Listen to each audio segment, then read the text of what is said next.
銀髮唔單止係歲月嘅痕跡，更加係自信嘅風采。透過豐富多元嘅活動，長者可以拓闊生活圈子，學習新技能，喺社區中發揮所長，讓生命充滿熱誠。結婚超過30年嘅公公婆婆喺鏡頭前重溫當年嘅浪漫，亦都同志願者分享佢哋嘅幸福時光。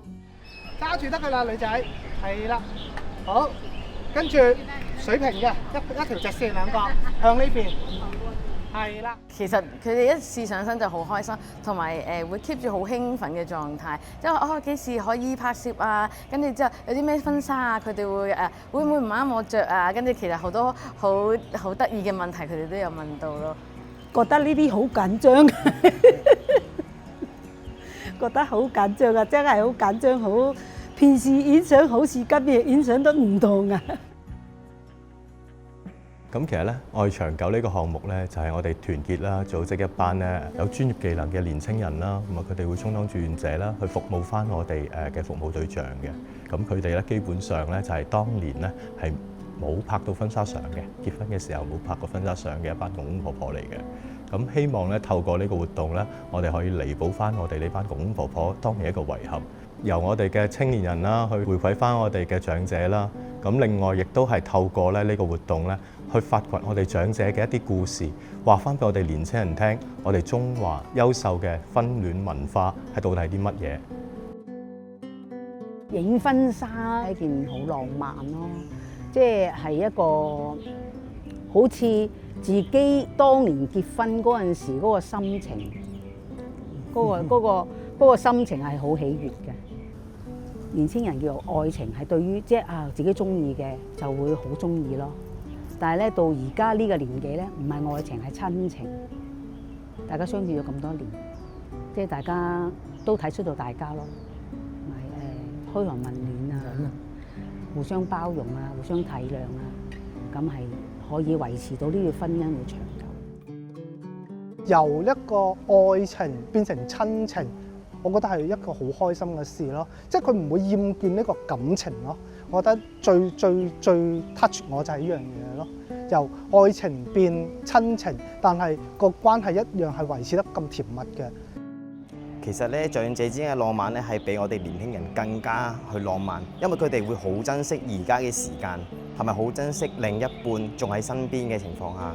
咁樣去看待對方，好似兩個都係互相照顧緊自己嘅小朋友一樣。好開心咧，可以參加到呢個活動啦，因為呢個活動咧，其實真係可以令到我哋年輕嘅一輩啦，可以知道婚姻係一個一生嘅承諾。因為我哋人生嘅經歷就往往就係可能得一次，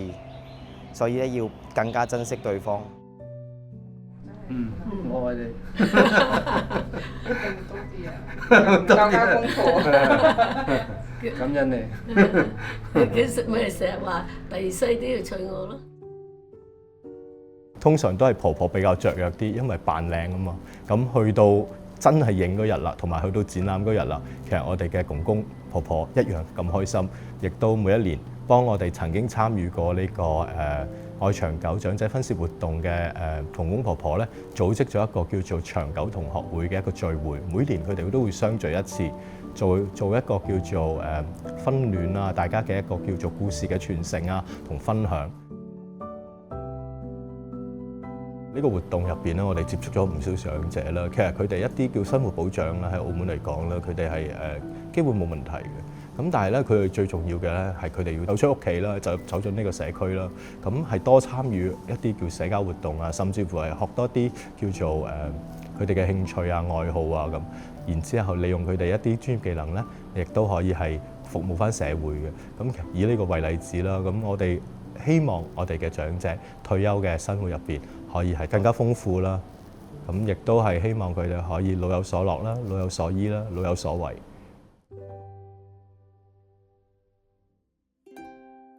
另一班公公婆婆上緊堂，睇下佢哋嘅表情幾生動。原來佢哋準備要去到學校同小朋友講故事。突然間，道門俾推開咗，隻大蜜蜂飛咗入嚟，就話啦：喂，各位，我揾到好靚嘅花蜜嘅花海啦！嚟，跟我嚟！公公婆婆係講故事，我好開心。今日咧，公公婆婆同我哋講故事，我玩得好開心。最好玩仲有嗰種，仲有派蜜蜂。我哋長者落到校園，見到成班小朋友，見到佢哋天真爛漫咁，真係好開心㗎。咁我哋都係揾一啲適合兒童嘅，主要係佢哋嘅情緒管理嘅書去講。咁我覺得呢，落校講故事能夠推動全城共讀呢個活動，同埋呢亦都可以教導嗰啲小朋友啊，有點樣進行情緒管理啊，遇到困難點樣啊，咁都好有幫助，所以好有意義嘅。見到佢哋咧玩遊戲啊，或者聽故事啊，覺得開心嘅話，我都會覺得好開心嘅。咁老實講，若果咧退休生活咧，若果係唔參與社區嘅義工啊，或者做活動嘅話咧，咁我覺得咧又即係會好悶咯，真係好可能咧，你只係咧會去圖書館啊，又或者去下公園啊，做下運動啊，咁樣就係咁樣過噶啦。或者係或者煮下飯咁樣咯，日常咁樣。咁我咧就自從參加咗義工之後咧，我又學咗做話劇啦，又學識講故事啦咁樣。又會時又會參加啲工作坊啊咁樣，或者又唱下歌啊咁樣，即係令到我咧嘅退休生活咧就比較多姿多彩啲。我哋係想提升翻長者嘅自我價值啦，咁同埋都係發覺到我哋其實有好多長者都仲有佢嘅能力喺度嘅，咁所以我哋就會發展呢個長者義工啦。咁我哋長者義工有好多唔同嘅類型嘅，咁有啲咧會去協助我哋中心嘅日常運作又有啦，咁有一啲咧就會透過佢哋一啲嘅手作啊咁樣去做一啲嘅紀念品啊，咁亦都會有。咁有啲甚至乎我哋會有入學校啦，咁所以咧就發展咗一個叫長幼共讀嘅服務。最初係由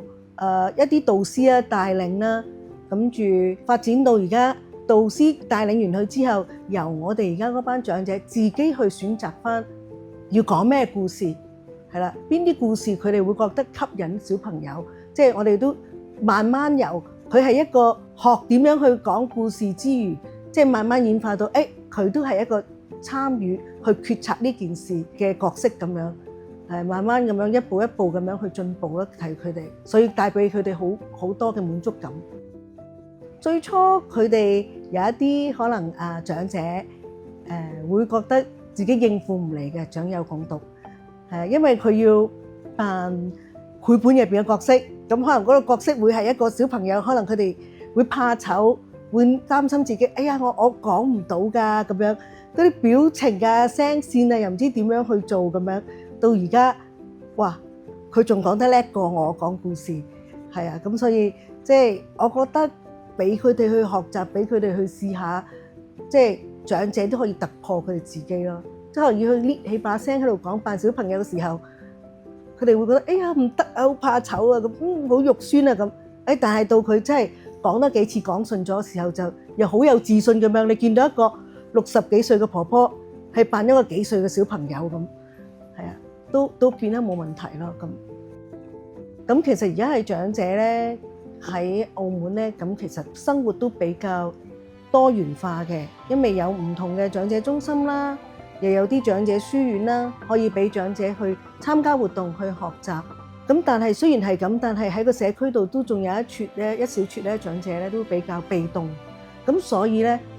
我哋都會安排啲長者義工，以以老護老嘅方式，咁帶動翻呢一啲比較被動嘅長者啦，重新入翻嚟呢個社區入邊啦，參加多啲嘅活動啦，咁讓呢個所有嘅長者都能夠活躍起嚟啦，咁能夠有一個安享晚年嘅生活。老年係人生階段嘅延續，長者亦都有學習、貢獻同成長嘅空間。願我哋多啲聆聽佢哋嘅聲音，唔單止係分享佢哋嘅過去，更加要一齊創造更多美好嘅回憶。